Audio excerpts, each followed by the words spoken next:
നിങ്ങളുടെ ഇഷ്ട പരമ്പരകൾ എക്സ്ക്ലൂസീവായി സൺ നെക്സ്റ്റ് ആപ്പിലൂടെ തികച്ചും ഫ്രീ ആയി. ഇപ്പോഴേ ആപ്പ് ഡൗൺലോഡ് ചെയ്യൂ. ഗൗരിയമ്മേ, ആഹാ, മക്കള് വന്നോ? വാ വാ, കേറി വാ മക്കളെ.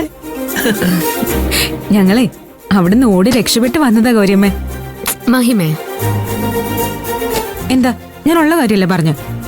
അവിടെ ഉണ്ടാവുന്ന പ്രശ്നങ്ങൾ കാരണം ടെൻഷൻ അടിച്ച് ഒരു പരിവായി. ഇവിടെ വന്നിട്ട് ഒന്ന് റിലാക്സ് ചെയ്യാനാ എന്റെ പ്ലാൻ. അതുകൊണ്ടേ ഞങ്ങളെ കൊണ്ട് ഭാരിച്ച പണിയൊന്നും ചെയ്യിപ്പിക്കരുത്. മഹിമേ, നീ വായി തോന്നിയതുപോലെ ഓരോന്നും സംസാരിക്കല്ലേ. നമ്മളിവിടെ അതിഥികളായിട്ട് വന്നവരാ. നമ്മളല്ല, ചേച്ചി ഇവിടെ അതിഥിയായിട്ട് വന്നതാ. ഞാനിവിടെ എല്ലാ ദിവസവും കയറി നടക്കുന്ന ആളാ. ആ അടുക്കളയിലെ ഉപ്പ് മുതൽ കർപ്പൂരം വരെയുള്ള സാധനങ്ങള് എവിടെയായിരിക്കുന്നെന്ന് എനിക്ക് കാണാൻ പാഠമാ. എന്നെ വേണമെങ്കിലേ ഈ വീടിന്റെ ഒരു പാർട്ട് ടൈം അംഗമായിട്ട് കണക്കാക്കാവുന്നതേ ഉള്ളൂ, അല്ലേ അമ്മേ? ഞാൻ പാർട്ട് ടൈം ആയിട്ടല്ല, ഫുൾ ടൈം അംഗമായിട്ട് നിന്നെ എടുത്തിരിക്കുന്നത്. ഇവള് കുറച്ച് കൂടുതൽ സ്വാതന്ത്ര്യം എടുക്കുന്ന ആളാ അമ്മ. അമ്മ വേറൊന്നും വിചാരിക്കരുത്. മോൾ ഇങ്ങനെയൊക്കെ സംസാരിക്കുമ്പോഴാ ഞാൻ ഓരോന്നൊക്കെ വിചാരിക്കുന്നത്. ഇത് നിങ്ങളുടെയും കൂടെ വീടാണെന്നുള്ള വിചാരം നിങ്ങൾക്ക് എപ്പോഴും വേണം. ഇവിടെ നിങ്ങളെ വഴക്ക് പറയാനോ തടയാനോ ആരുമില്ല. മഹിമ പറയുന്ന പോലെ റിലാക്സ് ചെയ്യുക മാത്രമല്ല, നമുക്കിവിടെ അടിച്ചു പൊളിച്ചങ്ങ് കഴിയാം. എന്താ? അതാണ് എനിക്ക് വേണ്ടത്. ചേച്ചിക്ക് മതിയായല്ലോ. വീടിന്റെ കാരണവര് തന്നെ എന്തും ചെയ്യാനുള്ള ലൈസൻസ് തന്നിട്ടുണ്ട്. അയ്യോ, മിണ്ടല്ലേ. ഹലോ, ഞാൻ വന്നോണ്ടിരിക്കുക പ്രകാശ. ഓട്ടോയില്ല, ദയത്തി. എനിക്ക് സ്റ്റുഡിയോ ഇവിടെ നിന്നാ കാണാം. ആ, ശരി. എന്തൊരു പുളുവാ ഗൗരിയമ്മേ. ചേച്ചി പോണ്ടേ മോളെ? ഞാൻ സ്റ്റുഡിയോ വരെ പോയിട്ട് വരാം. എനിക്ക് ഡബിങ് ഉള്ളതാ. ആ പിന്നെ മുകുന്ദൻ ചിലപ്പോ അവന്റെ ഡ്രസ്സും സാധനങ്ങളൊക്കെ എടുക്കാൻ വരും. എല്ലാം ഞാൻ പാക്ക് ചെയ്ത് ബാഗിലാക്കി കട്ടിലേ വെച്ചിട്ടുണ്ട്. മോളൊന്ന് എടുത്തു കൊടുത്താൽ മാത്രം മതി. ആ മോളെ, ഈ വീട് മുഴുവനൊന്ന് കറങ്ങിക്കാണ്. എന്നിട്ട് ഇഷ്ടമുള്ള മുറി അങ്ങ് എടുത്തോണം. എന്നാ ഞാൻ ഇറങ്ങട്ടെ? ഓ, ദേ വീണ്ടും വിളിക്കുന്നു. ഹലോ. ഇപ്പോഴാ ഒന്ന് സമാധാനായത്.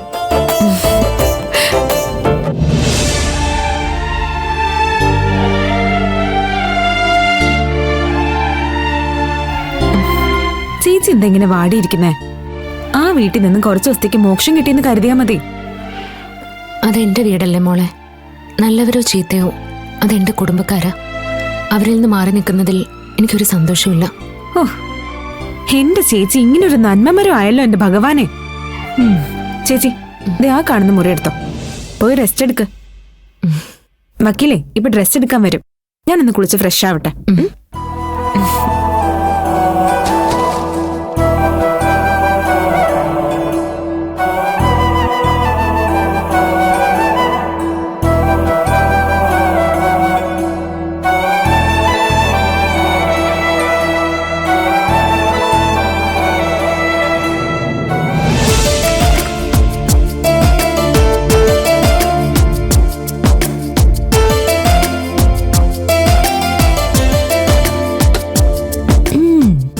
വക്കീലെല്ലാം വൃത്തിയായിട്ടാണല്ലോ വെച്ചിരിക്കുന്നത്. കൊള്ളാം.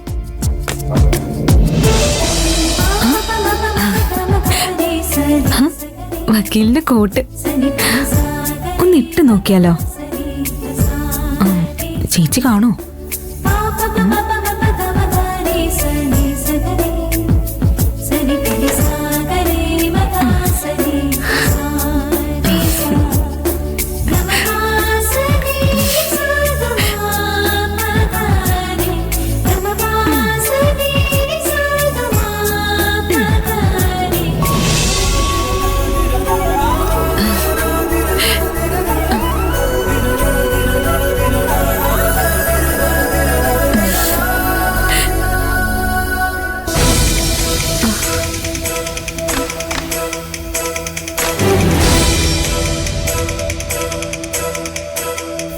കാണാനൊരു ലുക്കൊക്കെ ഉണ്ട്.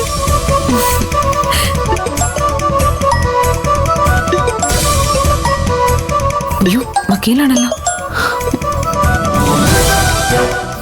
വക്കീലേ, ആ ബാഗല്ലേ ഇവിടെ ഉണ്ട്. വക്കീല് കയറിയിരിക്കെ. ഓ ചേച്ചിയുടെ കാര്യം ഞാൻ മറന്നു. ആ ഞാൻ ബാഗ് പുറത്തേക്ക് കൊണ്ടുതരാം.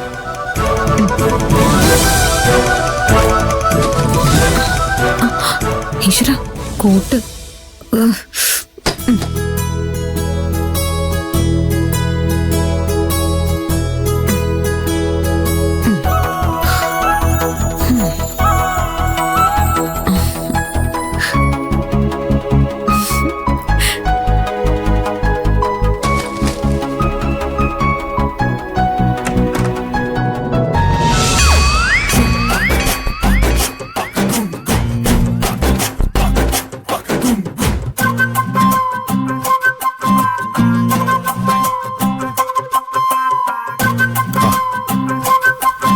എല്ലാം ഉണ്ടല്ലോ അല്ലേ?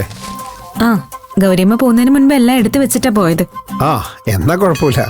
ഞാൻ മറന്ന കാര്യങ്ങൾ പോലും അമ്മ ഓർത്ത് വെച്ച് കാണും. ഹോ, ഗിരിയേട്ടൻ വല്ലാത്ത പണിയാണല്ലേ വക്കീലിന് തന്നത്. ഏയ് അങ്ങനെയൊന്നുമില്ല. ഇത്രയും പ്രായമായിട്ടേ ശബരിമലക്ക് പോയിട്ടില്ല എന്ന് പറഞ്ഞാ മോശമല്ലേ? അമ്മ തന്നെ പലപ്പോഴും എന്നെ ഇത് പറഞ്ഞ് വഴക്ക് പറയാറുള്ളതാ. ഗിരി നിർബന്ധിച്ചുകൊണ്ട് മാത്രമാണ് ഞാനിപ്പോ പോകുന്നത്.